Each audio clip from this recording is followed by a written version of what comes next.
es el paso del fármaco de la sustancia activa a través de nuestro organismo con la finalidad de ser eliminado. O sea, lo que el cuerpo le va a hacer, que nuestro organismo le va a hacer las modificaciones respectivas al fármaco para que se elimine.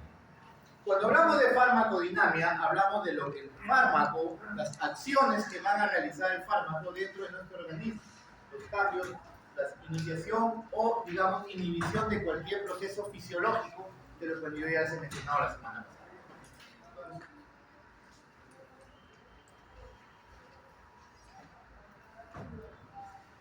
Entonces, como dicen aquí en breve, digamos, resumiendo los tres conceptos que ven aquí, como relación entre la concentración plasmática de un fármaco y la respuesta del cuerpo derivada de dicho fármaco, estamos hablando de la respuesta, de la acción que el fármaco va a realizar.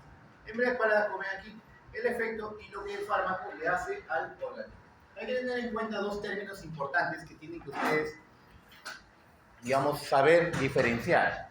Lo que es un mecanismo de acción y lo que es un efecto farmacológico.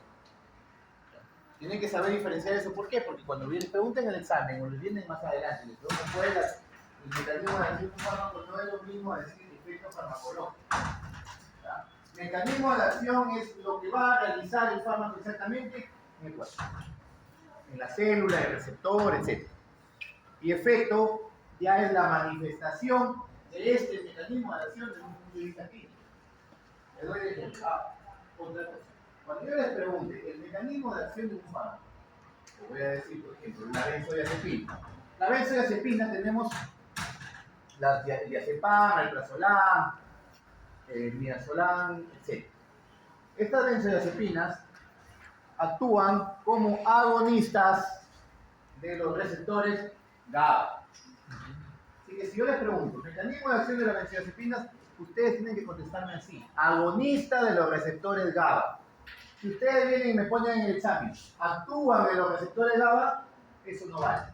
Actúan los actores. Los fármacos no actúan. O son agonistas o son inhibidores antagonistas. O activan o inhiben. Un receptor, una enzima, lo que sea. Esa es la forma correcta de decir mecanismo de acción. Activa, por ejemplo, nifedipino. Mecanismo de acción de nifedipino. Que me ponga, actúa en los canales de calcio. No vale. Nifedipino es un bloqueador de los canales de calcio o antagonista de los canales de calcio. Esa es la respuesta. Bueno, entonces, ese es un mecanismo de acción. Benzodiazepina es un agonista de los receptores GABA. Muy bien. Y si yo les pregunto, efecto farmacológico, ansiolítico, anticonvulsivante, hipnótico o sedante. Vamos con un otro ejemplo, los AINES. Mecanismo de acción de un AINES: inhibe la síntesis de prostaglandinas. Efecto farmacológico: analgésico, antipirético, antiinflamatorio, antiagregado. Vamos con el nifedipino. Mecanismo de acción del nifedipino: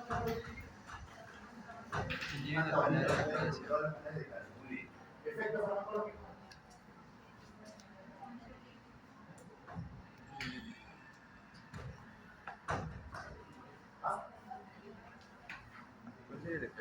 Antihipertensivo. Antihipertensivo también. ¿Me entendés? Ese es el antihipertensivo. No confundir. ¿Ya? Muy bien. Entonces, si ya tenemos bien esclarecido eso, entonces vamos a entender y nos vamos a entender mejor vamos a hablar acá de la acción de los. Este de aquí es igual a una diapositiva que les presenté la semana pasada. ¿Cómo van todos los fármacos? En nuestro organismo tenemos distintos tipos de receptores, que son estructuras proteicas que se encuentran tanto en la membrana celular como dentro de la célula. No solamente receptores, también hay fármacos que no actúan en receptores. Y hay otros que actúan también en ciertas proteínas, enzimas. Por ejemplo, la heparina actúa en la antiglobulina 3. La antiglobulina 3 es una proteína anticoagulante natural. ¿Qué hace la heparina? Potencia la antiglobulina 3. No es un receptor que se encuentra en una membrana, que se encuentra en el núcleo, sino se encuentra en circular. Pero en sí, cuando hablamos de receptores, nos referimos a cada molécula o estructura donde un fármaco va a actuar. A los fármacos se les denomina también ligandos externos. ¿Qué quiero decir con eso? Que toda sustancia capaz de ejercer una acción en un receptor, una proteína o cualquier estructura celular, se denomina ligando. Si es externo, damos los fármacos, un ligando externo, es algo que estoy ingiriendo. Y los ligandos internos son, o exógenos, que son endógenos, perdón, los ligandos endógenos son aquellos que están circulando en nuestro organismo. Entonces, un ligando externo o ligando exógeno son los alfatos. Entonces, ¿qué es lo que hace? Que ya les mencioné la semana pasada, el receptor está tranquilito ahí, no molesta a nadie, viene el fármaco o el ligando externo o exógeno, inmediatamente lo activa. Y al activar, produce una transmisión de señales que te va a llevar a una respuesta biológica. Esta respuesta biológica puede ser una reacción o acto excitatorio, o puede ser una reacción o acto inhibitorio, dependiendo del tipo de célula que sea o lo que se va a hacer. ¿Bueno?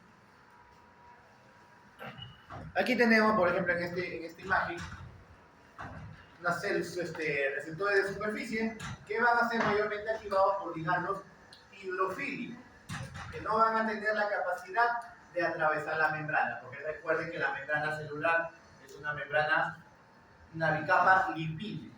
Entonces, para que un fármaco o un ligando atraviese fácilmente la membrana, tiene que ser liposoluble, o sea, hidrofóbico, como ven aquí en la imagen. El ligando hidrofóbico fácilmente ingresa y activa receptores intracelulares. Entonces, el ligando más el receptor, es decir, el ligando exógeno como el fármaco, se va a unir para formar un complejo. Y este complejo lo que va a producir es la acción y el efecto farmacológico que se va a determinar o se va, digamos, a manifestar. En vez de parar como el señor en un momento, el efecto farmacológico es la manifestación del mecanismo de acción del fármaco. ¿Me dejo entender? Entonces, una traducción de señales, como digo, una vez que se activa un receptor, hay una traducción de señales para que te dé una respuesta biológica. Y esa traducción de señales, como vemos aquí, está dando sus características, es una especificidad. ¿Qué me quiere decir? Que cada ligando es específico para cada receptor. La acetilcolina no me va a activar los receptores adrenérgicos, son totalmente diferentes. La acetilcolina activa receptores muscarínicos y receptores nicotínicos, que son los dos tipos de receptores. Amplificación, que quiere decir que una vez que activo un receptor, se amplifica la receptor. ¿Cómo así? Activo, digamos, un receptor nicotínico de la membrana muscular. ¿Qué sucede? Se abre, ingresa el sodio, inmediatamente se abren los demás. Eso se llama y se produce el impulso del impulso nervioso. Adaptación, que quiere decir que no todo el tiempo va a estar activado. Inmediatamente se activa, produce su reacción y hay mecanismos que van a tratar de aguantar o detenerse. Por ejemplo, la acetilcolina, bloqueante neuromuscular, despolarizante. Despolariza la membrana, produce una contracción intensa y después de un rato se relajó, se produce un bloqueo, una relajación muscular para poder intubar y operar.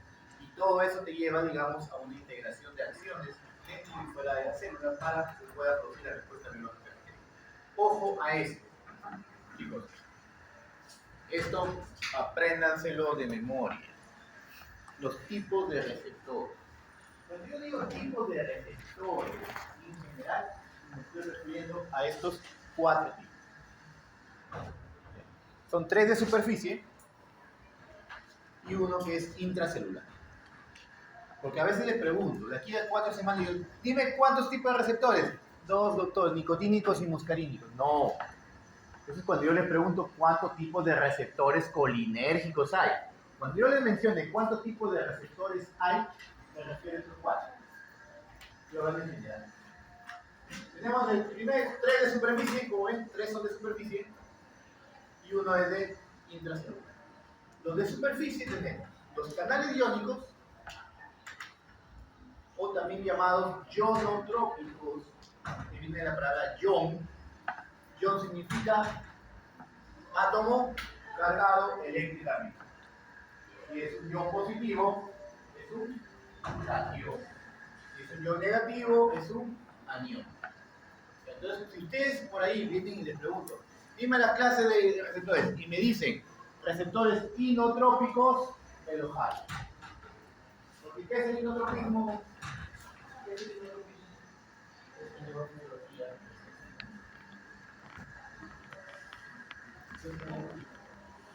Así es una propiedad del músculo cardíaco que me indica fuerza contráctil. Inotropismo. Ionotropismo se refiere a un ion. Entonces los receptores tenemos los de canales iónicos cuya respuesta es inmediata. En milisegundos, como ven. Es como, por ejemplo, los receptores nicotínicos. Una vez que la acetilcolina activa el receptor nicotínico, se abre inmediatamente y permite la entrada del ion sodio. El ion sodio es un ion positivo, un catión. ¿Y qué pasa si un ion positivo ingresa dentro de la célula? Produce una despolarización y conlleva a una transmisión del impulso nervioso. Eso es el receptor nicotínico.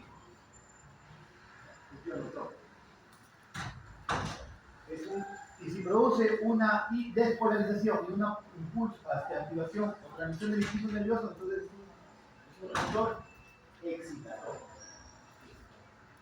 Ahora, si yo activo otro receptor ionotrópico, el GABA-A, por una benzodiazepina en midazolam, por ejemplo, activo el receptor GABA-A, que también es ionotrópico, pero al permitir a la apertura, permite el ingreso del ion cloro. Y el ion cloro es un ion negativo, es un anión. Entonces, si ingresa iones negativos, ¿qué pasa con la membrana? Se hiperpolariza, se detiene el impulso. Por eso es que te permite no tomas un midazolam y llegas dormido. Se impide. Por lo tanto, si se impide el impulso nervioso, es un receptor inhibidor. Es un receptor inhibidor. Bueno, a eso nos referimos con los ionotrópicos. Tenemos los receptores a proteína G, acoplados a proteína G. Son los más abundantes e importantes en todo el organismo. Llamados también o denominados metabotrópicos. Son los receptores acoplados a proteína G o receptores metabotrópicos. ¿Ya? Estos receptores, una vez que se activan, una vez que es estimulado por un neurotransmisor, por un ligando exógeno, por un ligando endógeno, inmediatamente activan a través de la proteína G un segundo mensajero. Así funciona. La proteína G son de tres tipos: GQ, GS, GI. La GQ estimula o activa un segundo mensajero que tendremos a hablar del inositol trifosfato o, digamos, la fosfolipasa C. La proteína GQ es excitatoria. Bueno, la GQ es excitatoria. La GS estimula o activa la proteína, digamos, la adenilciclasa. Y esta adenilciclasa convierte la AMP en AMP. Estamos hablando ahí de los segundos mensajeros. La proteína GI, la GI, o algunos libros consideran como GI/O, o simplemente GO, estos de acá son inhibitorios, la I de inhibición. Inhibitorios. ¿Qué es lo que hacen? Inhiben o bloquean la adenilciclasa, provocando una acción inhibitoria. Les estoy diciendo, esto de acá, apréndanselo porque esto es importante porque los receptores vamos a tocar durante todo el curso. ¿Ya? Les doy un ejemplo. Los receptores muscarínicos, colinérgicos muscarínicos, son tipo proteína G o metabólica. Son 5 receptores: M1, M2, M3, M4 y M5. Los impares, como el M1, M3 y M5, son excitatorios. Están formados por la proteína GQ. Y los receptores muscarínicos 2 y 4 son inhibitores. Proteína GI. Entonces, eso, como le vuelvo a decir, apréndanse.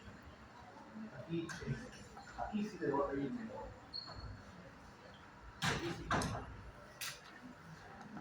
Los receptores adrenérgicos también son de la proteína G, o sea, metabotrópicas. Tenemos los receptores ligados a quinasas o ligados a enzimas, ¿ya? Ligados a enzimas, la tirosinquinasa.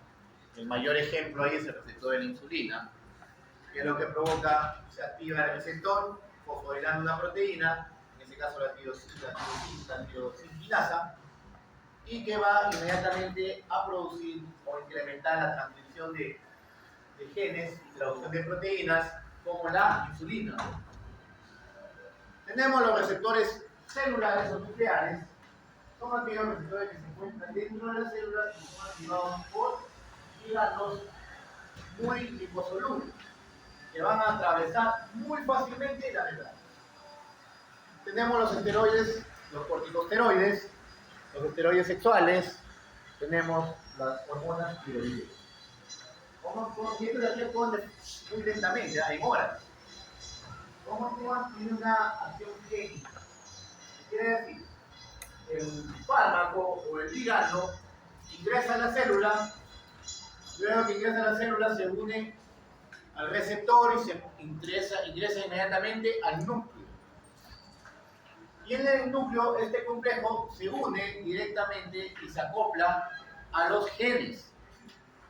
Y al acoplarse a los genes, estimula la producción de ciertas proteínas o inhibición de ciertas proteínas. Así actúan los corticoides, las hormonas tiroideas.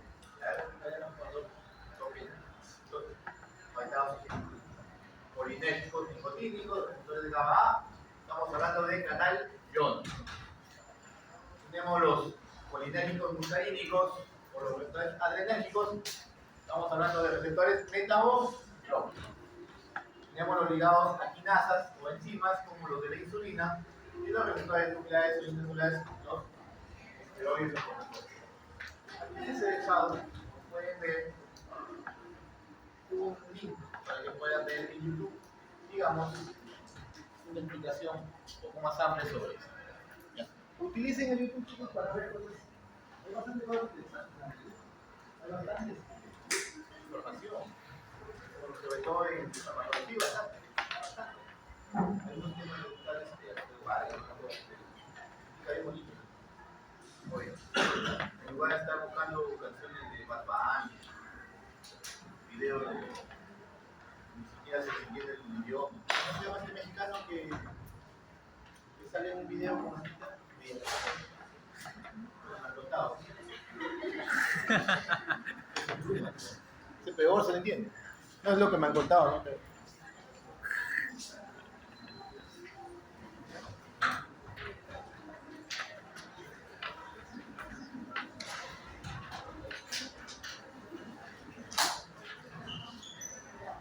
Cuando hablamos de la acción de un ligando, de un fármaco, para que active o estimule un receptor, vamos a hablar de lo que es la relación dosis. ¿Qué quiere decir eso? La cantidad que necesita yo del fármaco o la capacidad que tiene un fármaco para unirse a esta receptor. Primero hablamos de la afinidad. Ustedes han escuchado el término afinidad. Afín al. ¿Esto qué quiere decir? La capacidad que tiene el fármaco para unirse a ciertos receptores. Ya hemos mencionado hace un momento. La acetilcolina es afín a los receptores muscarínicos, afín o específico a los receptores nicotínicos.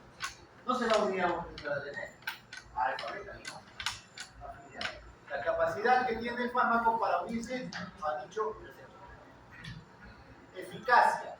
Es una vez que se unió al receptor, estamos hablando de la capacidad de producir un efecto máximo en un receptor. ¿De acuerdo? Ahí tenemos, si produce un efecto máximo, estamos hablando que es altamente eficaz. O sea, un agonista puro o agonista total. Si produce una acción en el receptor a medias, se denomina agonista parcial.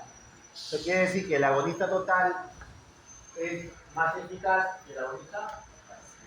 Cuando hablemos de potencia, aquí hablamos de la cantidad de fármaco necesario para producir un efecto. Cantidad. Estamos hablando que ¿cuándo es más potente un fármaco que otro? Cuando necesito menos cantidad, menos dosis para producir el mismo efecto. Acuérdense ustedes en física, en el colegio, cuando nos enseñaron La fórmula de potencia es trabajo sobre tiempo. Cuando un cuerpo es más potente que otro, cuando necesita menos tiempo para realizar el mismo trabajo. Lo mismo acá, cuando necesitamos menos fármaco para producir la misma respuesta. Aquí, por ejemplo, tenemos potencia, ¿no? Ambos llegan al 100% de la actividad del receptor, el mismo efecto.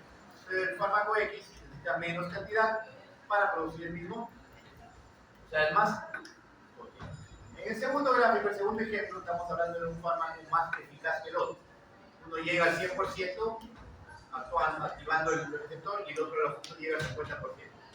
Por lo tanto, el X es más eficaz que el X es un agonista total. Entonces, aquí hablamos de agonista. Como hemos hablado hace un momento, agonista es un fármaco que va a unirse a cierto receptor activado. ¿Qué quiere decir? Que tiene afinidad y actividad. Un fármaco que tiene afinidad y actividad se le denomina agonista. Si esa actividad es máxima, se llama agonista total. Si esa actividad es parcial, se le llama agonista parcial. Hasta ahí entendí. Estamos hablando de lo que ven acá, actividad intrínseca. Si no tiene actividad, ya no es agonista. Así se una. Se llama antagonista. Entonces, si nos referimos a la actividad, misma afinidad, pero sin actividad, estamos hablando de un antagonismo farmacológico. Y este antagonismo farmacológico se divide en dos: competitivo y no competitivo. ¿Cuándo hablamos de un fármaco o antagonista competitivo? Cuando tienen la misma afinidad, uno de ellos no tiene actividad, pero se unen en el mismo sitio del receptor. Si hablamos de la misma afinidad, estamos hablando del mismo receptor, pero se unen en el mismo sitio. En cambio, el antagonismo no competitivo, también estamos hablando de la misma afinidad, porque se unen en el mismo receptor, pero en otro sitio. El antagonista se une en otro sitio llamado sitio alostérico, inhibiendo o bloqueando la actividad del receptor. Este es no competitivo y es no reversible. Claro, el clásico ejemplo que les doy yo siempre es la chapa de la puerta. La chapa de la puerta. Este es el receptor. Tengo dos llaves. Ambas entran. O sea, si ambas entran, tienen misma ¿qué? Afinidad. Ambas llaves entran. Misma afinidad. Una llave entra y abre la puerta. La otra entra pero no abre. Por lo tanto, la primera es el agonista. La otra llave entra, no la abre, pero impide que la llave que funcione entre. Es un antagonista. Están entrando en el mismo sitio. O sea, son competitivos. ¿Qué quiere decir? Que si yo traigo un juego de llaves, está la antagonista metido, traigo un juego de llaves que sí funciona, tiene la capacidad de desplazarla, sacarla, un montonero, y entran y funcionan. Por eso compiten, es competitivo, es reversible. El antagonismo no competitivo es que las llaves entran, tienen afinidad en el mismo receptor, pero en otro sitio. Entra la llave que funciona, abre la puerta, pero viene el antagonista y levanta en un sitio alostérico, digamos, el ganchito de acá. Y la chapa, ya no entra. Por más que esté la llave adentro, el agonista, la chapa no se abre, no funciona. Ahí no están compitiendo, es otro sitio, un sitio alostérico. Ahí no compiten. Por lo tanto, si no compiten, es irreversible, no compiten. Muy bien. Acuérdense de la chapa cuando tengan. Un agonista inverso es aquel fármaco que, por eso usted dice agonista inverso, que sí va a activar el fármaco, pero lo va a activar de tal forma que cambia su estructura, no produciendo efecto. Les doy un ejemplo. Los antihistamínicos, H1, eso cuando toquen exponerme lo van a decir. El receptor de la histamina, el H1, cuando es activado por la histamina, produce vasodilatación, la urticaria, ¿no? ¿Te parece? Broncoconstricción, produce bradicardia. Cuando se activa el H1 con la histamina. Pero cuando viene la clorfenamina, que es un antihistamínico, se une al H1, también lo activa, pero no produce nada. Deja de funcionar. Así que lo está activando, no está haciendo un cambio conformacional, pero no produce ningún efecto. Ese es el nombre llamado agonista inverso. Muy distinto de ser un antagonista. Entonces, este es lo que hemos hablado hace un momento: antagonismo farmacológico. Mismo receptor. Mismo receptor. Si es en el mismo sitio del receptor, competitivo. Y si es un sitio diferente del mismo receptor, no competitivo. ¿De acuerdo? Hasta ahí está muy bien. Luego viene otro término llamado antagonismo fisiológico. ¿Qué quiere decir? Que no actúan en el mismo receptor. No actúan en el mismo receptor. Sino en receptores opuestos, diferentes, que tienen función opuesta. Por eso el nombre dice fisiológico. Dice función. Vuelvo a repetir. Antagonismo fisiológico es cuando actúan en distintos receptores con función. Por ejemplo, la histamina, en la mesa produce vasodilatación. Yo le administro adrenalina, que actúa en los receptores alfa-1, que produce vasoconstricción. Son antagonistas fisiológicos. Antagonismo químico, no actúan en ningún receptor. ¿Qué quiere decir antagonismo químico? Que viene un fármaco y neutraliza directamente al otro fármaco, volviéndolo inactivo, neutralizando. Por eso se llama antagonismo químico o de neutralización. Me duele la garganta tanto grave. Yo le decía el siglo pasado, en otro ciclo me voy a volver a ver. Una por ahí me dice, no doctor, hasta anestesia, no lo vemos. Aprobó y aquí está sentado. Es como le gusta el culo, ¿me das cuenta? ¿Sí o no? Se está comiendo. Bueno, al final gané yo porque dije el otro ciclo te voy a ver. ¿Qué aprobamos?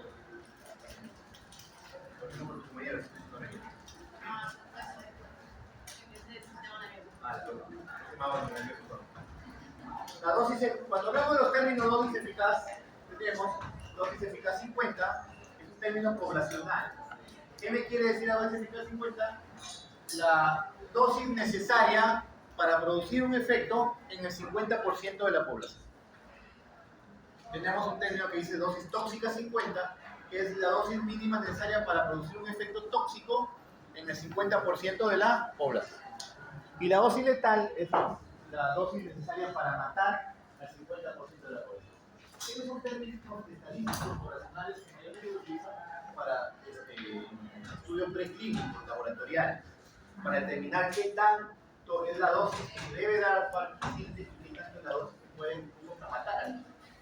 Entonces, esto de aquí te lleva a sacar lo que es el índice terapéutico. ¿Qué es el índice terapéutico? Es la división. El término dice índice. No es lo mismo que margen terapéutico, por si acaso. Margen terapéutico es una diferencia, una resta, que se da entre la concentración mínima tóxica y la concentración mínima eficaz. Pero acá no, acá es una división entre la dosis tóxica o dosis letal sobre la dosis eficaz. Mientras más pequeño es el índice terapéutico, el fármaco es más tóxico. Y quiere decir que pequeñas variaciones en la dosis pueden producirme un efecto adverso, inclusive hasta mortal. Miren la warfarina, estrecho índice terapéutico, y la penicilina que tiene un amplio índice terapéutico. Muy bien, chicos, preguntas.